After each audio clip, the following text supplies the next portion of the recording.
we're back. Hey! Welcome to G1 Joe's Plastic Profiles Then and Now. I am Agent Chuckles, and with I'm Steve, me, right and Dabney. That's right. And we also we do a podcast called G1 Joe's Comic Reviews, where we talk about the the 1980s Marvel comics. That's where you might have heard us before, because you haven't seen this before. But here we are. No, these color. are the faces to the voices, right? Yeah.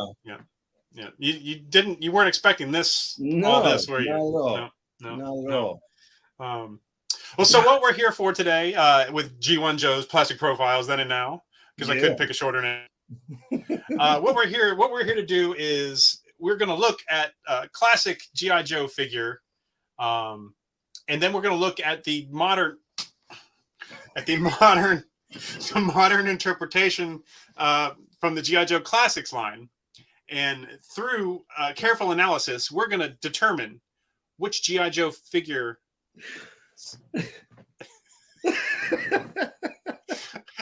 more accurately represents that character. Last week, we did Alvin Breaker Kibby, and we're not going to give any spoilers. If you haven't seen it, go look for it. Not now. Wait, and then go look after this. But this week, we've got Lonzo, Stalker, Wilkinson, and we're very excited. Stalker has always been one of my favorite characters. I did not have the original figure as a child. I've since acquired it, and it's awesome. Let's see if we can do a little magic there. Hey! Yeah. Plastic Profiles Then and Now. So let's get into this. Let's get into this. Let's do it. We've got the gorgeous explosion background, and then we've got the mean mother Stalker right there on the front of the card. And now, so I like to give credit where credit is due. I don't know who does a lot of this artwork. I know that Hector Garrido is credited with doing a lot of these, and I think he probably did most of them early on. But I just don't know, and I don't want to apply false credit. So I'm just going to think these old ones are all Hector Garrido, and we're just going to go that from here on out. So unless I hear differently, we're just going to go with that, because I'm not sure there's a way to find out either, at least not with my minimal research skills. Right. Not with my Hardy Boy skills. The back of the card, we've got the other figures available at the time. God, these classic packages. We talked about them with Breaker a lot last week, and we don't need to go into it again. But it's just my heart goes a pity patter when I see that explosion. Yeah, the artwork is pretty cool. You see it grabs your attention right away. Yeah, it just jumps off the peg. Now, one thing I've never realized is his beret is camouflaged, and the actual figure itself is not. It's green. That's funny. Oh, that's interesting. Yeah, he's just that high a rank, I guess.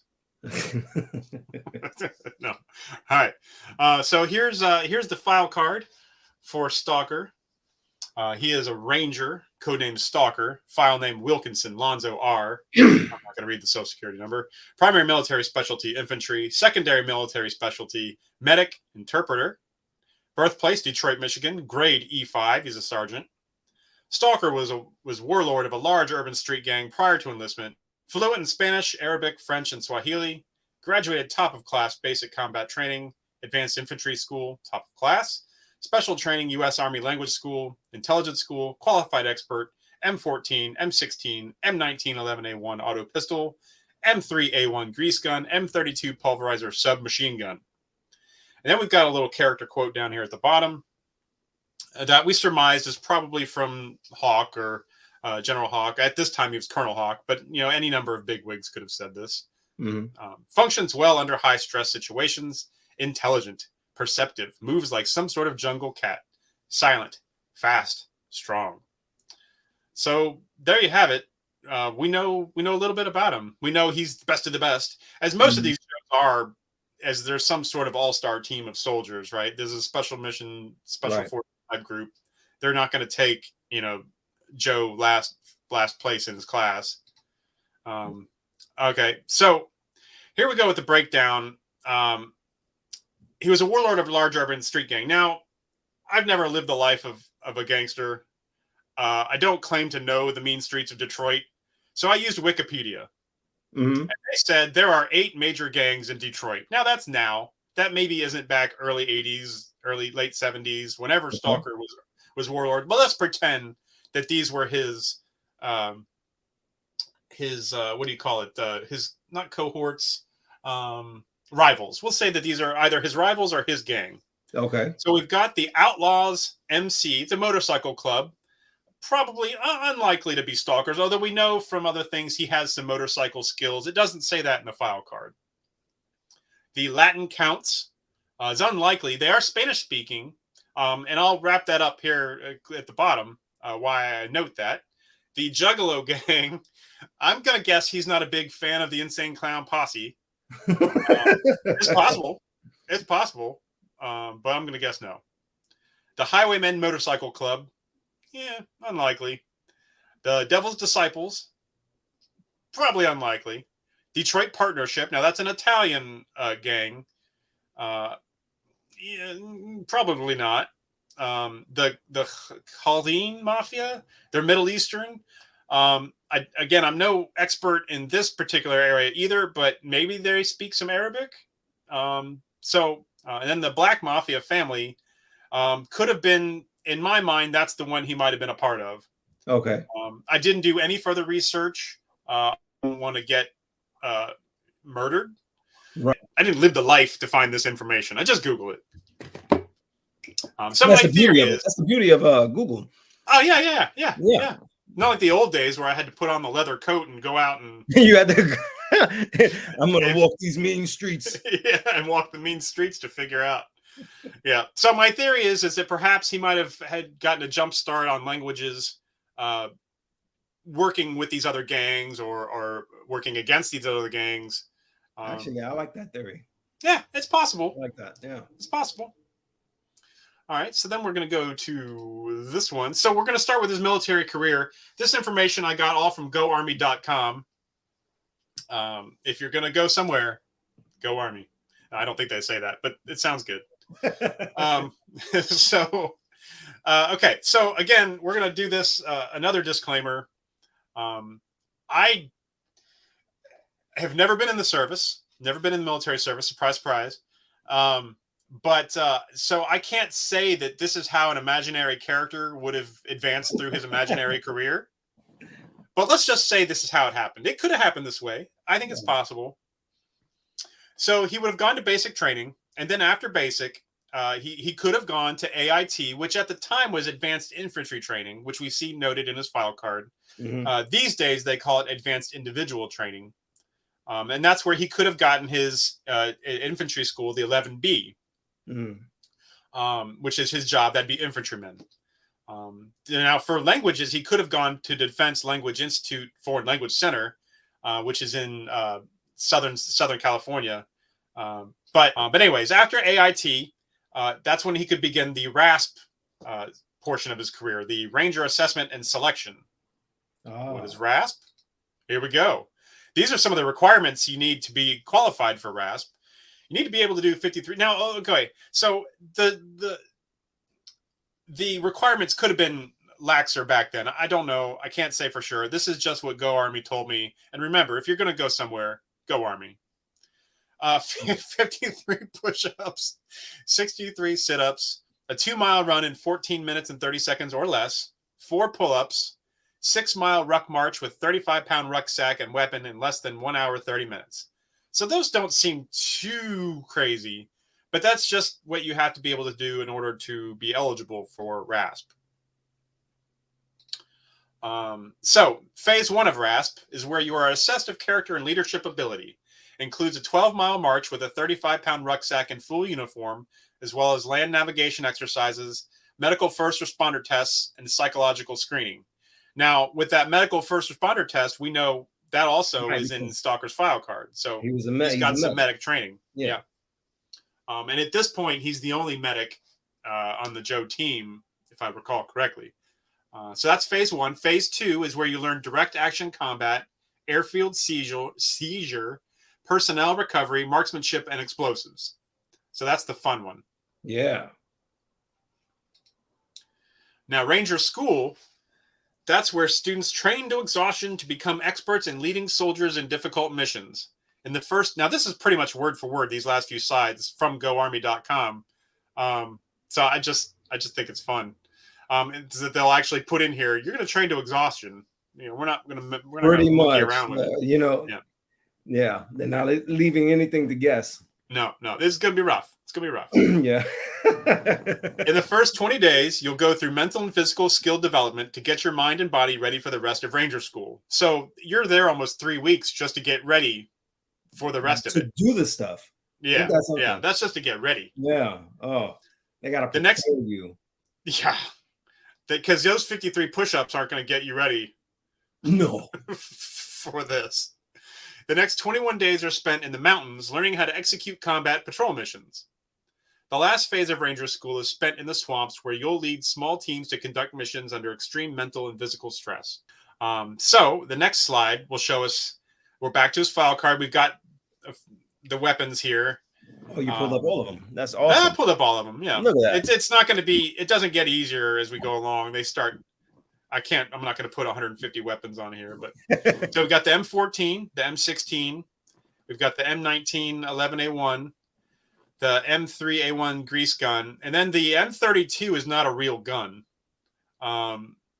It's most gun people who are not me think that it's some sort of an MP5 that's been modified. So this is an MP5 that's been modified, and it does kind of look like that gun that's pictured.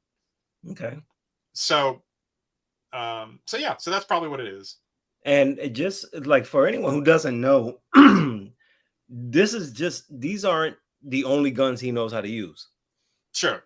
Like, he can, I'm sure, like in his file or anybody else that has gun training, you can use other rifles, other guns. You know how to use that. These are the ones that he went to the range and was tested for, basically. They checked his reload time, his speed time, his mark time. That's what, so when they put it on his file, say, okay, he's qualified for this.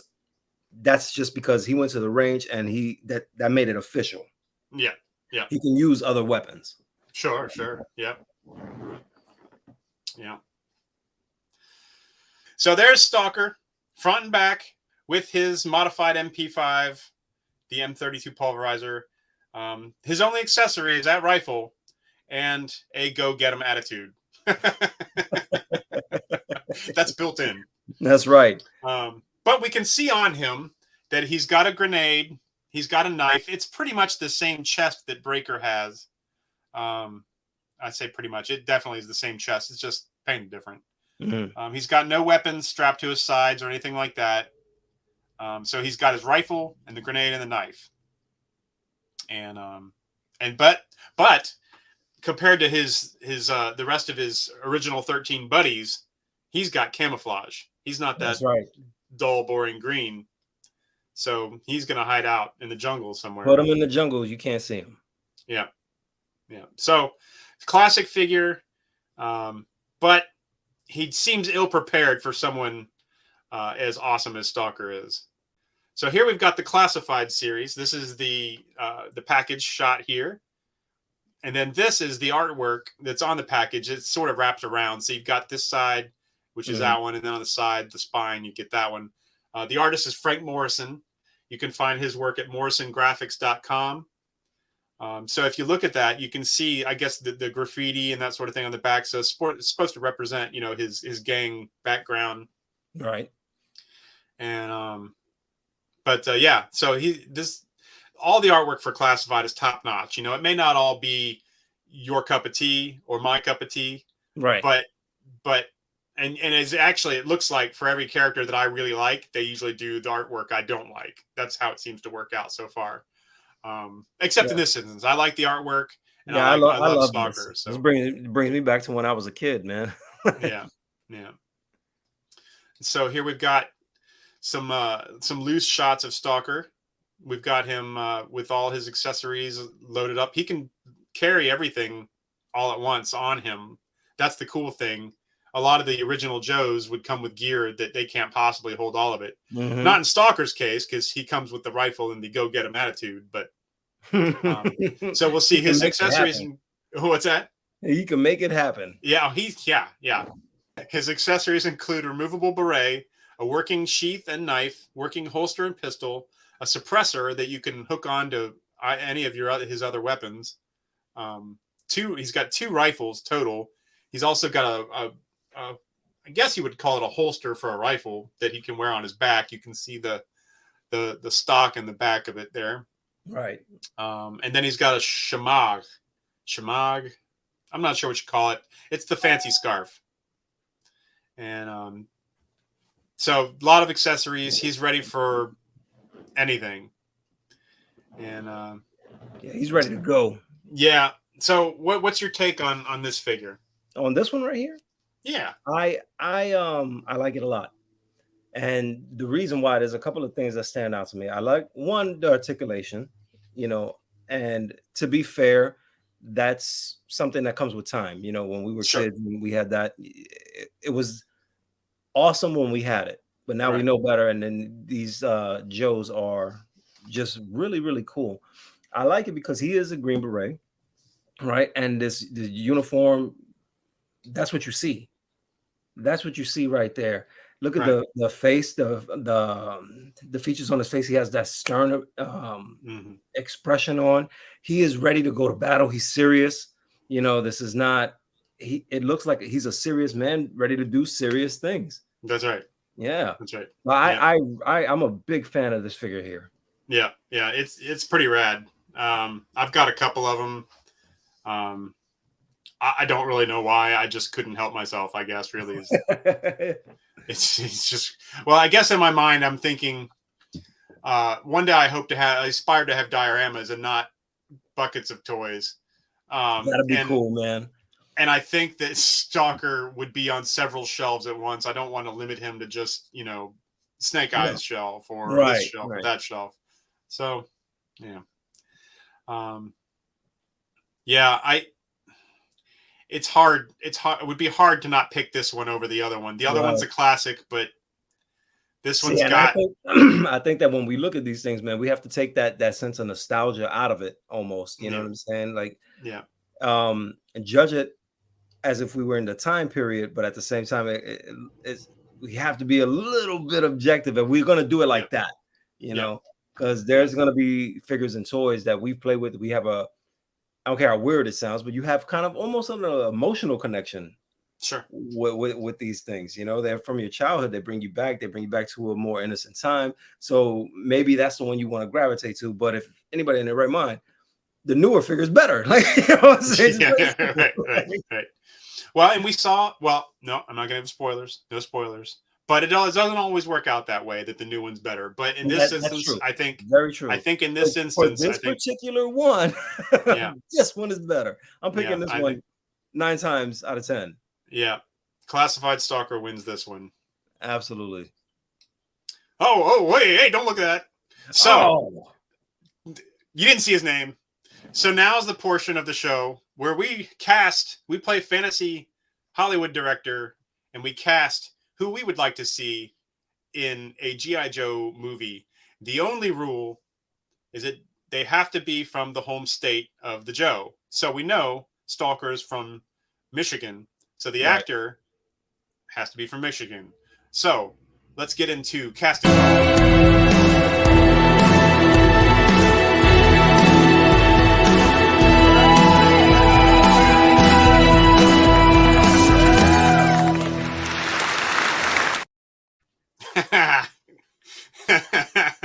So, I'm behind. Now we do this. So my casting call, David Ramsey.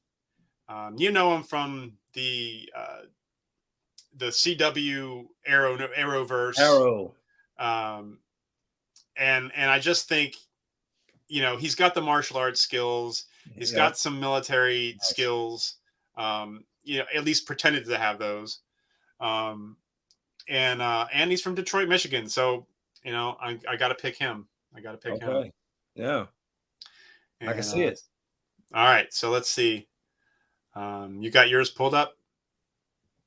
Ernie Hudson. Boo, I'm so surprised. That's what I'm saying, man. No, Ernie Hudson. And the reason I picked him, if you look at the newer packaging, right, you see the face of him. automatically I thought that's Ernie Hudson, Oh yeah, right off all the day. bat. Yeah. So he's not scared of anything because he fought ghosts, right? Yeah, So, yeah, I mean, once you battle ghosts in New York, you're done. You're good. yeah, You know what I'm saying? That's yeah, your gangster card right there. Boom. yeah. Yeah. So special forces will be nothing for him. He could be a Green Beret all day. You know.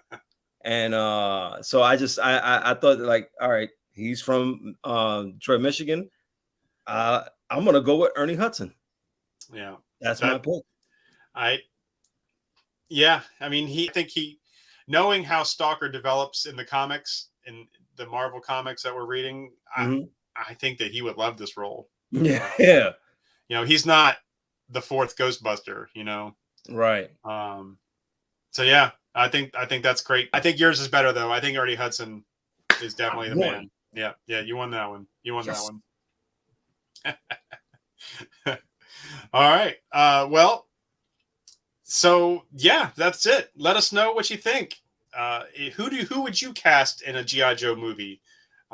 Please comment down below and make sure you like and subscribe if you liked our show today. You can contact us at g1joepod@gmail.com. We do a podcast called G1Joe Comic Reviews. Yes, where we if you talk want about to, the Marvel. if you want to get in with us, if you like the comics, or even if you just want to geek out with us and We wouldn't enjoy it, we have a lot of fun, and we'll be happy to hear from you. Yeah, we'd love it. We'd love it. You can. What else do I got? Oh, I got TikTok at AgentChuckles. I got a couple things out there. Give me a little time. A lot and of go fires, check baby. You know what I'm saying? it A lot of pans on the stove. Yeah, that's right. I don't even know if Steve. that's the saying. I was trying to figure out what the saying was, and I couldn't. So I don't know if you caught it, but the stumble. It was like the pans on the stove. Like, yeah, no, I'm ready to cook. Ready. How can we find your stuff, Steve? All right, I'm Steve Writing Dad. You can find me on Instagram and TikTok at The One Writing Dad. Very good. All right, thank you, everybody. Please like, subscribe, share, all that good stuff, and we'll see you next time. All right, guys. Yo, Joe, and roll out.